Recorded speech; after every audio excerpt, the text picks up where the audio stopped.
نحمده ونصلي علی رسولہ الکریم بسم اللہ الرحمن الرحیم۔ صرف 5 منٹ کا مدرسہ قرآن و حدیث کی روشنی میں۔ 27 ذی الحجہ۔ نمبر 1، اسلامی تاریخ۔ فتح علی ٹیپو سلطان رحمۃ اللہ علیہ۔ فتح علی ٹیپو سلطان رحمۃ اللہ علیہ بروز سنیچر 20 ذی الحجہ سن 1163 ہجری بمطابق 10 نومبر 1750 عیسوی میں بنگلور سے 33 کلومیٹر دور شمال کی جانب ایک قصبے میں پیدا ہوئے۔ والد کا نام حیدر علی اور ماں کا نام فاطمہ بیگم ہے، جو فخر النساء سے مشہور تھیں۔ وہ عرب کے خاندان قریش سے تعلق رکھتے تھے۔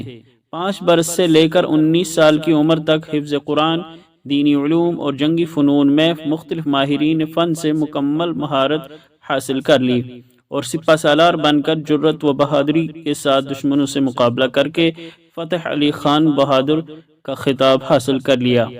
جب 1767 عیسوی میں دشمنوں نے باقاعدہ جنگ چھیڑ دی تو ٹیپو سلطان رحمۃ اللہ علیہ بھی 7000 فوج لے کر ان سے لڑے اور انہیں شکست دے کر منگلور کے مضبوط قلعے پر قبضہ کر لیا۔ پورے ہندوستان میں ریاست میسور ہی ایسی تھی جس نے ان لوگوں کے خلاف 4 جنگیں لڑیں۔ 2 جنگوں میں ان کو بھاگنے پر مجبور ہونا پڑا یا پھر جیل کی ہوا کھانی پڑی۔ جنگ آزادی میں مسلمان بادشاہوں میں سے حیدر علی خان اور ٹیپو سلطان شہید رحمۃ اللہ علیہ کی قربانی اور جنگی حملوں کو بھلایا نہیں جا سکتا۔ ٹیپو سلطان ایک ایسا مرد مجاہد تھا جس نے دین اور آزادی وطن کی خاطر دشمنوں کے خلاف لڑتے ہوئے 4 مئی 1799 عیسوی کو اپنا پاکیزہ خون بہا کر خاک وطن کے ذروں کو روشن کر دیا۔ نمبر 2، اللہ کی قدرت۔ سمندری مکڑی۔ اللہ تعالیٰ نے زمینی مکڑی کی طرح سمندر میں بھی مکڑی پیدا فرمائی ہے۔ اسے انگریزی میں آکٹوپس کہتے ہیں۔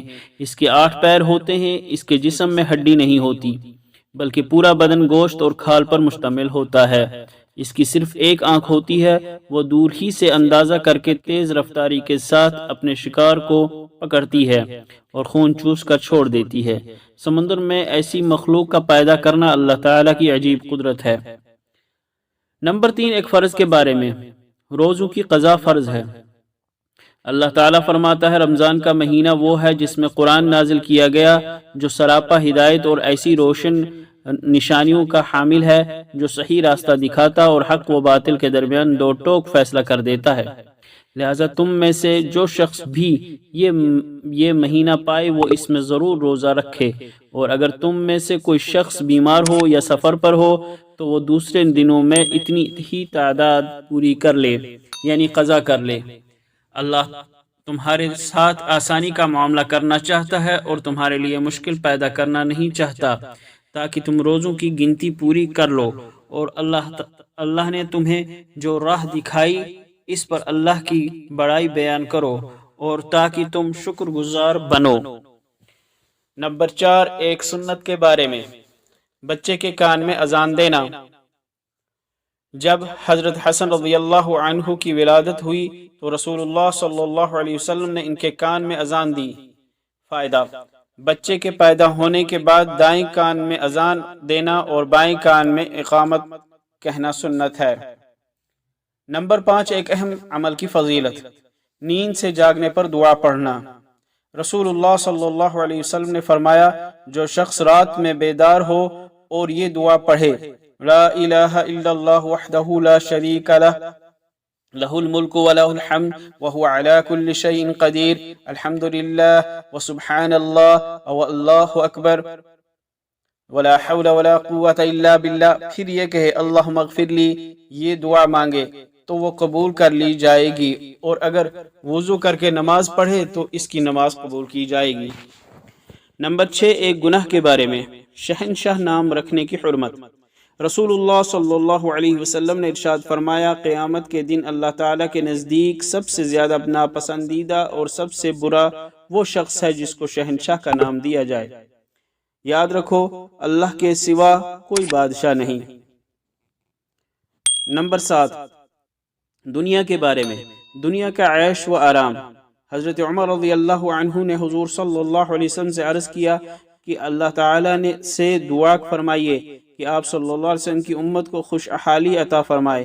روم اور فارس والوں کو بھی اللہ تعالی نے خوشحالی عطا فرمائی ہے، حالانکہ وہ خدا پرست نہیں ہیں۔ آپ صلی اللہ علیہ وسلم نے فرمایا، اے ابن خطاب، کیا تم بھی اس خیال میں ہو؟ یہ تو وہ لوگ ہیں جو اپنی کافرانہ زندگی کی وجہ سے آخرت کی نعمتوں سے محروم کیے گئے، ان کی وہ چاہتیں اسی دنیا میں ان کو دے دی گئی ہیں۔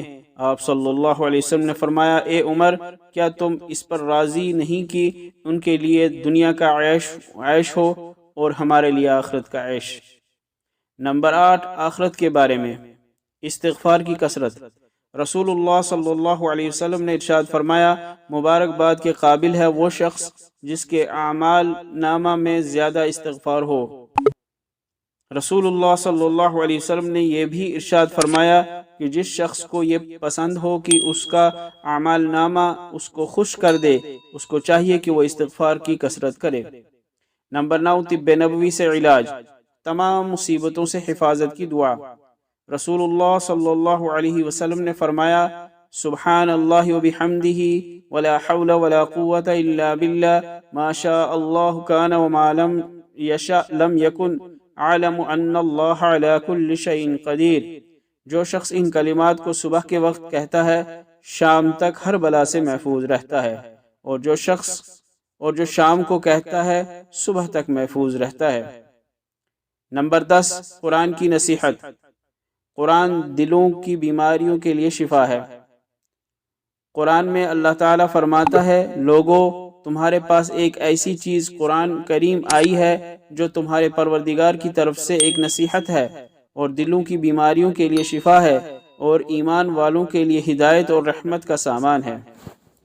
اللہ تعالیٰ عمل کرنے کی توفیق عطا فرمائے۔ وآخر دعوانا ان الحمد للہ رب العالمین۔